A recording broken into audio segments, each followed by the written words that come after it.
এটি সরকারি স্কুলে আমাদের দেশে মিড ডে মিলের ব্যবস্থা পড়াশোনার থেকে খাওয়াকেই মনে হয় স্কুলে বেশি গুরুত্ব দেওয়া হচ্ছে। এটা কতটা প্রয়োজন, নাকি এটা বন্ধ করে বিকল্প কিছু ব্যবস্থা করলে ভালো হয়? কিভাবে শিক্ষার মানটাকে বাড়ানো যায়, প্লাস ছাত্রছাত্রী সাধারণ গরিব ছেলে মেয়েদের স্কুলে ধরে রাখা যায়, তারা যাতে স্কুল ছুট না হয়? মিড ডে মিলটা কি সত্যি শিক্ষার খুব ক্ষতি করছে, না এটা শিক্ষার জন্য ভালো? এটা নিয়ে বহু বিতর্ক রয়েছে। এর নিয়ে আমি আগেও একটি ভিডিও করেছি, তখন অনেকে আমাকে বলেছেন শুধু এইটা নিয়ে একটু কিছু বলবার জন্য। আজকে আমরা এই ভিডিওতে সেটাই আলোচনা করব যে মিড ডে মিলটা কতটা প্রাসঙ্গিক বর্তমান সময়ে দাঁড়িয়ে। 2025 সালে এসে মিড ডে মিলটা কি খুব দরকার? স্কুলে শুধু পড়াশোনা হবে না, শুধু খাওয়া দাওয়া হবে না, দুটোই চলবে? আসুন এই বিষয় নিয়ে আজকে কয়েকটি কথা বলবো। নমস্কার, আমি প্রাণ চক্রবর্তী। বিভিন্ন বিষয় নিয়ে আপনাদের সাথে কথা বলি। আজকে যেটা বলবো, স্কুলে এখন 1 থেকে 8 পর্যন্ত প্রাইমারি এবং হাই স্কুলে 8 পর্যন্ত সমস্ত স্কুলে আর কিছু হোক না হোক মিড ডে মিল খাওয়াটাই মনে হচ্ছে প্রধান উদ্দেশ্য। স্কুলে এসে ছেলে মেয়েরা পড়াশোনা কতটা শিখলো না শিখলো সেটা নিয়ে কোনো কারোর মাথা ব্যথা সেরকম অন্তত সরকারি স্তরে নেই।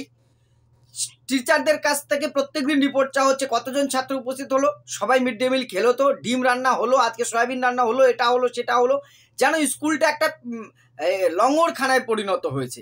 এবার প্রথমেই আসি, মিড ডে মিলটা কতটা যুক্তিযুক্ত, এটা কতটা ক্ষতি করছে না উপকার করছে, আর এর বিকল্প কি হতে পারে পরপর আসবো। প্রথমে আসি এটা প্রয়োজন কিনা, কেন চালু হয়েছিল মিড ডে মিলটা। সর্বশিক্ষা অভিযানের সাথে সাথে বেশ করে এর একটা ইতিহাস আছে, আমি টোটাল ইতিহাসে যাচ্ছি না, জাতীয় শিক্ষানীতি সর্বশিক্ষা অভিযানের শুরু করে এই মিড ডে মিলটা চালু হয়। যে কারণ ভারতবর্ষে প্রচুর দরিদ্র পরিবারের ছেলেমেয়েরা আছে যাদের অন্তত ঠিক মতন খাবার জোটে না। দেখা গেল যে তারা খাবারের জন্য স্কুলে না এসে অন্য জায়গায় কাজে চলে যায়।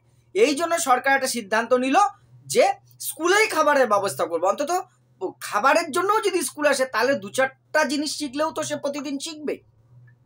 এই ধারণা নিয়ে কিন্তু মিড ডে মিলটা চলে, এবং দেখা গেছে মিড ডে মিল চালু করার পরে সারা দেশে স্কুল ছুট কমেছে, মানে স্কুলে থেকে পড়াশোনা ছেড়ে দেওয়ার হারটা অনেকটা কমেছে, এটা ঠিক। কিন্তু সেই প্রেক্ষিত আর আজকে 15 বছর 20 বছর পরের প্রেক্ষিত কি চেঞ্জ হয়নি? দেশের কি এতটুকু উন্নতি হয়নি? এখন দেখা যাচ্ছে পড়াশোনায় যাতে ছেলেমেয়েরা ছেড়ে না চলে যায় তার জন্য মিড ডে মিল চালু, কিন্তু বেশিরভাগ ক্ষেত্রে দেখা যাচ্ছে মনে হচ্ছে স্কুলে খাবারের জন্যই আসা, পড়াশোনা হোক না হোক সেটা কিছু যায় আসে না। খাবারটা হলো কিনা সেটা সবাই দেখছে। স্কুলে মিড ডে মিলের জন্য ইন্সপেকশনে আসে, হিসেব নেয়, তথ্য নেয়, কিন্তু পড়াশোনা আদৌ কতটা হচ্ছে, কোন টিচার কতটা পড়াচ্ছে, ছাত্ররা কদিন উপস্থিত থাকছে, এগুলো নিয়ে কারো কোনো মাথা ব্যথা নেই সরকারি আমলা দপ্তরে। রাজ্য বলুন কেন্দ্র বলুন সব সমান। এই সরকারি স্কুলে কারা পড়ছে? সাধারণ গরিব ঘরের ছেলে মেয়েরা। একবার ভাবুন, আমার আপনার ঘরের ছেলে মেয়েরা যাদের একটু পয়সা আছে তারা কিন্তু বেসরকারি স্কুলে পয়সা দিয়ে পড়াচ্ছে। সে নিয়ে আমি অন্য ভিডিওতে বিস্তারিত বলেছি, ভবিষ্যতে আরো বলবো প্রয়োজনে। কিন্তু আমার আপনার মতন সাধারণ ঘরের ছেলে মেয়েরা যেখানে পড়ছে তাদের ভবিষ্যৎ নিয়ে আমরা চিনিমিনি খেলছি না তো খাবারের নাম করে। কি হচ্ছে, টিচাররা প্রাইমারি স্কুলে 2-3 বেশি মাস্টার নেই, অনেক জায়গায় তাও নেই। এবারে একজন শুধু মিড ডে মিলের পেছনে চলে যাচ্ছে। এবার 1 থেকে 4 পর্যন্ত 4টে ক্লাস, তাহলে কে বা কারা পড়াবে? এদিকে শিক্ষক ঠিক মতন নিয়োগ নেই, যা নিয়োগ হচ্ছে সেগুলো নিয়েও জানেন কেস টেস্ট চলছে, অনেক ঝামেলা, সে প্রসঙ্গে আমি ঢুকছি না।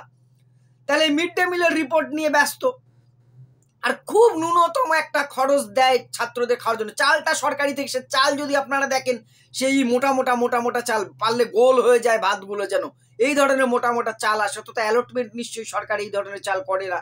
2-3 জায়গায় হাত বদল হতে হতে স্কুলে এসে পৌঁছায়। বিশ্বাস করুন, এখানে স্কুল টিচারদের কিন্তু কোনো ভূমিকা নেই। বিডিও অফিস থেকে যে চালটা পাঠায় সেটাই আমাদেরকে খাওয়াতে হবে, আর একটা নির্দিষ্ট পয়সা স্টুডেন্ট পিছু দেওয়া হয়। ওই পয়সায় এখনকার সময় সেই খাবার হয় না।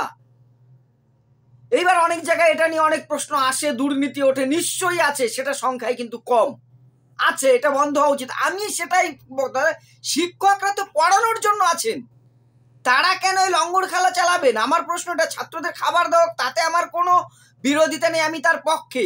কিন্তু মাস্টার মশাইরা ম্যাডামরা স্কুলে এসছেন, তারা পড়াবেন, সেইটা ইন্টুকু না করে চাল নিয়ে আসো, ডাল নিয়ে আসো, তেল আনোরে, রান্না হলো কিনা, ছাত্ররা খেলো কিনা, এটা নিয়েই যেন স্কুলটা ব্যস্ত হয়ে চলেছে। 8 পর্যন্ত ছাত্র, তার 9-10 ছেলেদের আবার দেখুন, 9-10-11-12 ছেলে মেয়েদের খেতে দেওয়া না, তাহলে ওদের খিদে পায় না, শুধু 8 পর্যন্ত খিদে পায়, 9-এ উঠলেই তার খিদে কমে গেল। এইটাও কিন্তু একটা বিতর্কের জায়গা। 9-এর অনেক ছেলেরা অনেক সময় বলে, যদিও আমার স্কুলে দেখেছি তাদের খেতে দেওয়া হয় যেভাবেই হোক, সরি স্যার আমরা কি খেতে পারবো না? আমরা 9-এ উঠে গেছি, তাহলে এইটাও একটা দ্বিচারিতার বিষয়। অনেক শিক্ষার্থী আছে তারা টিফিন নিয়ে এসে তারা মিড ডে মিল খেতে চায় না, জোর করে আমাদেরকে খাওয়াতে হবে, এইরকম একটা ব্যাপার চালু হয়ে গেছে। আর দিন দিন যেটা হচ্ছে, ছাত্রছাত্রীদের উপস্থিতি স্কুলগুলোতে কমে যাচ্ছে, এইটা নিয়ে কারোর কোনো মাথা ব্যথা নেই, উৎসাহ নেই। কারণ কি? দেখবেন স্কুলের প্রাইমারি স্কুল স্তরের 8 পর্যন্ত সরকারি বই, আমি বারবার বলি বইগুলোর মান একটু দেখবেন। আপনার বাড়িতে যদি 8 পর্যন্ত ছেলে মেয়ে 1, 2, 3, 4 এর ছেলে মেয়ে কেউ থাকে, পাশের বাড়ি প্রতিবেশী, বইগুলো দেখবেন ওই বইগুলো সত্যি ওই বইগুলো দিয়ে পড়ানো যায় না। বাচ্চারা কি পড়বে? এই মোটামোটা একটা বইয়ের মধ্যে কোনো কিচ্ছু নেই, গাল গপ্প দিয়ে ভরা, শিখবে না কিচ্ছু ছেলেমেয়েরা। অথচ বড় বড় দামি স্কুলে যে ছেলেমেয়েরা পড়ছে, বেসরকারি স্কুলে, তারা কিন্তু ভালো ভালো রাইটারের বই পড়ছে। অর্থাৎ তফাৎ তৈরি হয়েছে। এটা কি সুকৌশলে আমার আপনার ঘরের গরিব ছেলে মেয়েদের মানে শুধুমাত্র খাও দাও টাকা নাও এর মধ্যে ডুবিয়ে রাখার একটা কৌশল নয়? এটা কিন্তু শুধু রাজ্য সরকারের নয়, এটার মধ্যে কেন্দ্র সরকারও দায়ী আছে। আমি রাজনৈতিকভাবে বলছি না। সরকারে আজকে এই দল আছে, কালকে ওই দল আসবে, পলিসি বদলাবে না। এই গরিব ছেলে মেয়েদেরকে অন্যদিকে ডাইভার্ট করে দেওয়া নয় কি? যার পয়সা আছে তারা বেসরকারি স্কুলে ভালো রাইটারের বই পড়ছে, ভালো ভালো সুযোগ পাচ্ছে, আর সরকারি স্কুলের ছেলেমেয়েরা মিড ডে মিল খাচ্ছে। আর এদের যে বইগুলো যদি দেখেন, এখান থেকে না পড়িয়ে কোনো মজা পাওয়া যায় না। ওরা পড়বে কি? বাচ্চারা, টিচাররাই ও পড়ে মাথা মুন্ডু কিছু বুঝতে পারছে না। এই মোটা মোটা বই, আজে বাজে গল্প, তথ্য নেই কোনো। আমি আবারও বলছি, আপনারা দেখুন 8 পর্যন্ত বিজ্ঞান বই, ইতিহাস বইগুলো একবার খুলে দেখবেন, আপনি পড়ে আপনার বিরক্ত লাগবে। বাচ্চারা কি পড়বে? কত আকর্ষণীয় বই ছিল আগে, রবীন্দ্রনাথের লেখা বা অন্যান্য সমস্ত বইগুলো, সেগুলো কোথায়? এটা একটা ষড়যন্ত্রের অংশ নয় কি? গরিব ছেলে মেয়েদের ভবিষ্যৎটা নিয়ে মিড ডে মিলের মধ্যে ডুবিয়ে রাখো এদেরকে, শুধু এর পেছনেই চলছে। স্কুলে শিক্ষক নিয়োগ কেন হচ্ছে না? কেন এইরকম অবস্থা চলবে? এইগুলো তাহলে এবার সমাধান কি আছে? এই মিড ডে মিলের সমাধান কি আছে আগে সেটা বলবো। অন্য সমাধান প্রথমে আমার মনে হয় ছেলে মেয়েদের এভাবে টাকা না দিয়ে আর স্কুলে উপস্থিতির সংখ্যা বাড়ানোর একটা কৌশল। যে যতদিন উপস্থিতি আছে সেই হিসেব অনুযায়ী তাদের অ্যাকাউন্টে টাকা দিয়ে দেওয়া হোক টিফিনের জন্য। স্কুল থেকে খাওয়া তুলে দিয়ে যে যতদিন উপস্থিত তার হিসেব নিয়ে টাকা দিয়ে দেওয়া হোক। তাহলে কি হবে? ছেলেমেয়েরা কিন্তু স্কুলের উপস্থিতির সংখ্যা আমার মনে হয় বাড়বে, এবং যে উপস্থিত সে টাকা পাবে। কোনো দুর্নীতির জায়গায় থাকবে না। অনেক জায়গায় অভিযোগ ওঠে যে ছাত্ররা আসে না, এটা যদিও খুব কম জায়গায় হয়, শিক্ষকরা নাকি হাজিরা দেখিয়ে দিয়ে টাকা দিয়ে করে, তাহলে অভিযোগ আসবে না। যে ছাত্র ছাত্রী যতদিন উপস্থিত সে অনুযায়ী তাকে টাকা অ্যাকাউন্টে দিয়ে দেওয়া। কারণ বিভিন্ন টাকাগুলো অ্যাকাউন্টে দিয়ে দেওয়া হয়, মধ্যস্থতা কেউ থাকবে না, তারা সেই অনুযায়ী টিফিন নিয়ে আসুক স্কুলে। অথবা শুকনো খাবার দেওয়ার ব্যবস্থা হোক না, কেক, বিস্কিট, এই জাতীয় খাবার, এবং এই খাবার দেওয়ার থেকে অন্তত শিক্ষক শিক্ষিকাদের অব্যাহতি দেওয়া হোক। আর এর জন্য আলাদা লোক নিয়োগ করা হোক, অথবা কোনো এনজিও সংস্থার হাতে তুলে দেওয়া হোক, বিডিও এসডিও তারা করুক। তারা এসে নির্দিষ্ট টাইমে যদি রান্না করা খাবারও দেওয়া হোক, স্কুলের মধ্যে মহোৎসবটা বন্ধ করে অন্য কোনো সংস্থা তারা রান্না করুক, ওই এলাকার সবকটা প্রাইমারি স্কুলে নির্দিষ্ট টাইমে খাবারটা সাপ্লাই করুক, বা শুকনো খাবার দিক।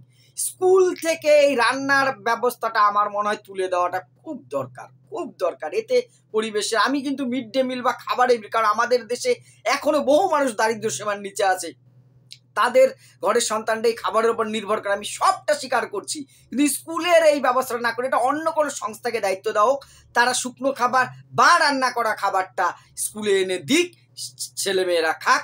আর না হলে অ্যাকাউন্টে উপস্থিতি যে যতদিন আছে সেই অনুযায়ী অ্যাকাউন্টে টাকা দিয়ে দেওয়া হোক, তাহলে মনে হয় উপস্থিতিটাও বাড়বে। এক কাজে আমার দু কাজ হবে এটা মনে হয়। আর এইটা করলে পরে পড়াশোনা, স্কুলে সুস্থ পরিবেশটাও বাড়বে। আর কি? আর নাহলে রেশনের মাধ্যমে দিয়ে দেওয়া হোক ছাত্রদের জন্য, তাদের আই কার্ড দেখে রেশনের নির্দিষ্ট পরিমাণে খাবার, শুকনো খাবার, চাল, আটা, ময়দা বা পাউরুটি যা দেওয়ার সেগুলো দেওয়ার একটা ব্যবস্থা, বিকল্প কিছু একটা ভাবার সময় আমার মনে হয় এসেছে। না হলে স্কুলের পরিবেশটা আমাদের গরিব ঘরের ছেলে মেয়েগুলোর কিন্তু শিক্ষার নামে কিন্তু একটা। আর তার আগে যেটা করতে হবে, বইগুলোকে ভালো করা দরকার। বারবার বলছি 8 পর্যন্ত যে বইগুলো সরকারি বই, সত্যি তার মান নিয়ে প্রশ্ন জাগি। খুব খারাপ অবস্থা। এই বইগুলো থেকে না শেখানো যায়, না শিখতে পারবে। বাচ্চাদের পড়ার আগ্রহটাই কমে যাচ্ছে। ভালো মানের পাঠ্যপুস্তক, আমাদের বহু লেখক আছে, বহু ভালো ভালো বই আছে। একটু সদিচ্ছা, সরকারের হয়তো সদিচ্ছা আছে, কিন্তু সরকার এখানে যে মানুষগুলোকে বসিয়েছে তাদের সদিচ্ছা নিয়ে আমার প্রশ্ন জাগছে। কিন্তু কোনো সরকার হয়তো চায় না, কিন্তু এখানে যে মানুষগুলো বসে ঠান্ডা করে বসে আছে না কলকাতা দিল্লিতে, তারা এই ব্রেনটা খাটাচ্ছে। তারাই হয়তো চাইছে না আমাদের মতন গরিব ঘরের ছেলেমেয়েরা পড়াশোনা করুক। এদেরকে একটা নাড়া দেওয়া দরকার। এই বইয়ের মান এবং শিক্ষক নিয়োগ দরকার স্কুলগুলোতে ইমিডিয়েট। আর যেটা পাস ফেলটা চালু করা দরকার। পাস ফেল নেই, দেখুন ছেলে মেয়েদের সব কিছুর একটা ভালো কাজের পুরস্কার, খারাপ কাজের তিরস্কার দরকার। পাস ফেল না থাকার ফলে কি হচ্ছে বলুন তো, ছেলে মেয়েরা কিন্তু পড়াশোনার প্রতি আগ্রহ হারিয়ে ফেলছে। পাস ফেলটা চালু হলে তাহলে কিন্তু ছেলেমেয়েরা আবার সে পুরনো পড়ার মধ্যে ফিরে যাবে। আমার মনে হয় শিক্ষার মানটা বাড়বে।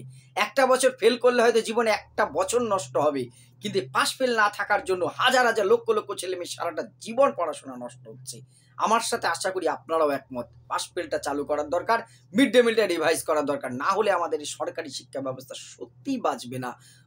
সমস্যা হবে আমার আপনার ঘরে সাধারণ ছেলেমেয়েদের। যারা বড়লোক নেতাদের ছেলেরা দেখুন সরকারি স্কুলে এখন আর পড়ে না, মেয়েরা পড়ে না, তারা বেসরকারি স্কুলে চলে যাচ্ছে, টুইঙ্কেল টুইঙ্কেল লিটল স্টার শিখছে। আর আমার ছেলে মেয়েগুলো, আপনার ঘরের ছেলে মেয়েগুলো কিন্তু বিপদে পড়বে। আপনাদের কি মনে হয়? মতামত অবশ্যই কমেন্ট করে জানাবেন। আর আমার কথার সাথে একমত হলে একটি শেয়ার করে পাশে থাকবেন। ধন্যবাদ।